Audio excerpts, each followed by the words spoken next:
This is an overall view of our 700 plus square foot nuclear, biological, and chemical fallout shelter and the generator housing that goes with it.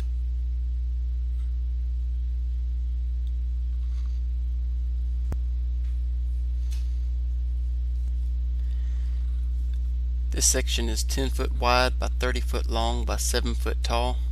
You can see the emergency escape hatch there on top at the end.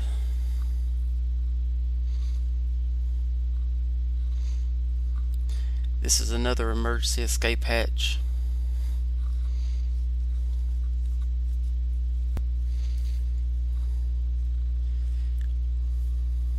You can see the ladder type rungs that help get out of the shelter, along with a bolted on plate in the bottom. This reservoir is filled with sand. To escape using this emergency escape hatch, undo the bolts from inside, the plate falls in on hinges, and you have a way out of the shelter.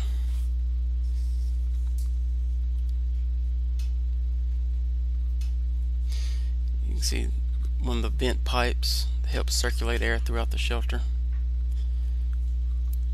The shelter that I'm standing on now is 10 foot wide by 26 foot long by 7 foot tall.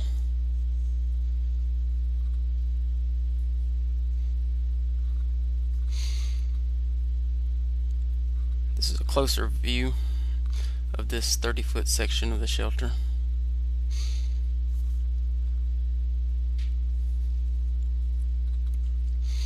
This shelter has 6 beds and a full bath, along with a cabinet in the corner for a television or books. This section has a walk-in closet, a vault with gun safe, 5 beds, and a security camera system with 4 outside infrared cameras, a monitor, and a DVR that will be in the vault to prevent any tampering. You can see the walkway here. It is 5 foot wide, 30 foot long, and 6 foot tall. You can see the door and door base. All you'll see is the white part sticking above ground where the door is there.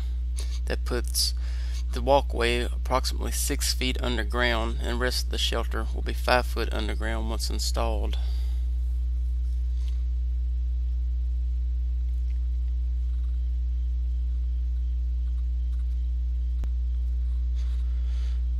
This is another view of the generator housing that goes with this shelter.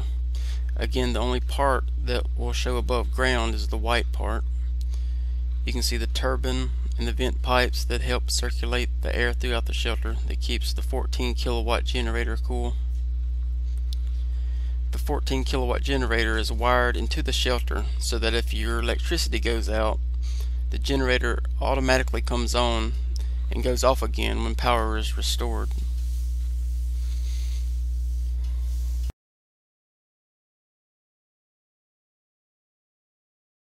Here we are at the entrance to the shelter, looking down into the walkway.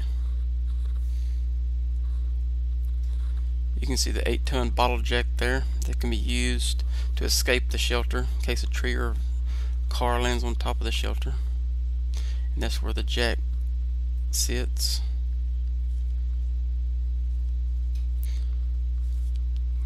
Going on down into the shelter.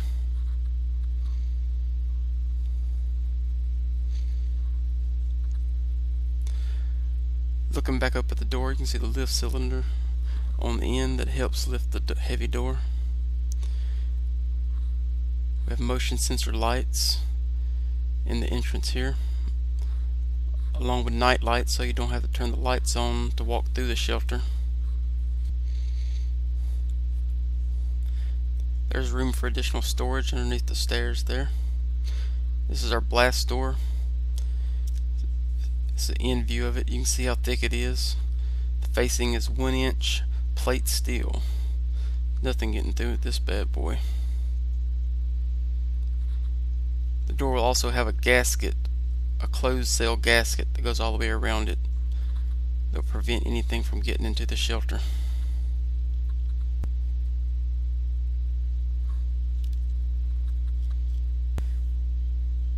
This is looking back down the walkway from the other end. You can see the vault door here, just another bit of security for getting into the main part of the shelter.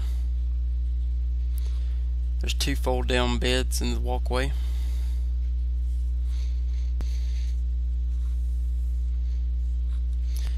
And here's our blast door. You can kind of see how it works. Once the door is closed, you tighten down these wing nuts. There's 4 of those.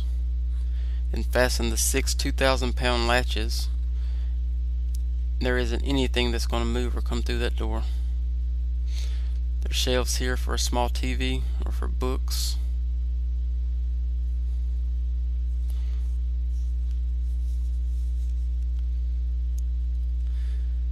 Here's the breaker box for the shelter.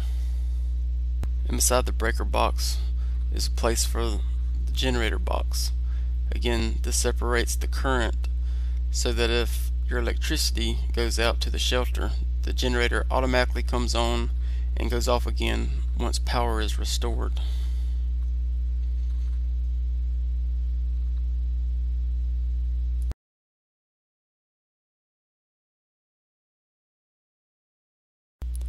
And here we are in the bedroom in the 26-foot section of the shelter.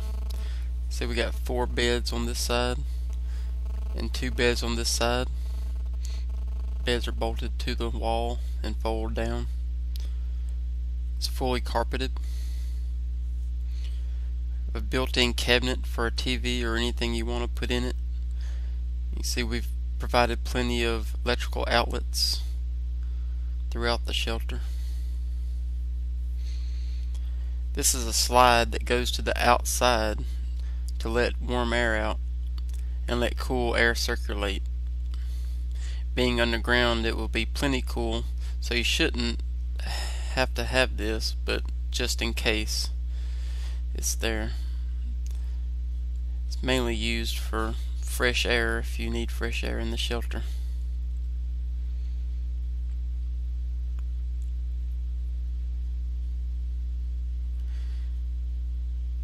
You can see the rungs there leading up to one of the 2 emergency escape hatches.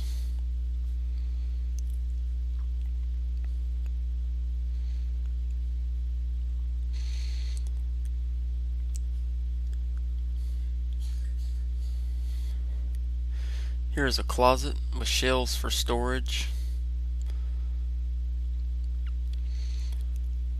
On the bottom there's a hot water heater.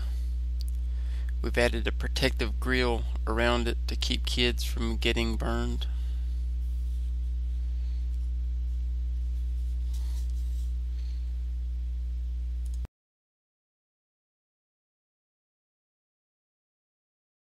Going back into the hall,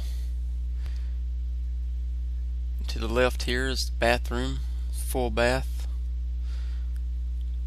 You can see it has a full-size shower.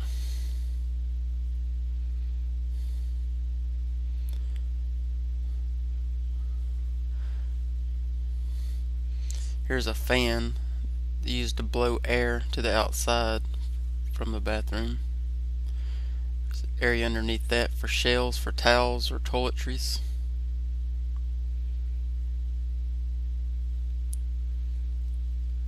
Here's the commode.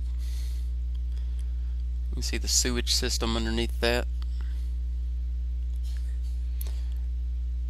The shower, sink, and commode all goes into the sewage system there.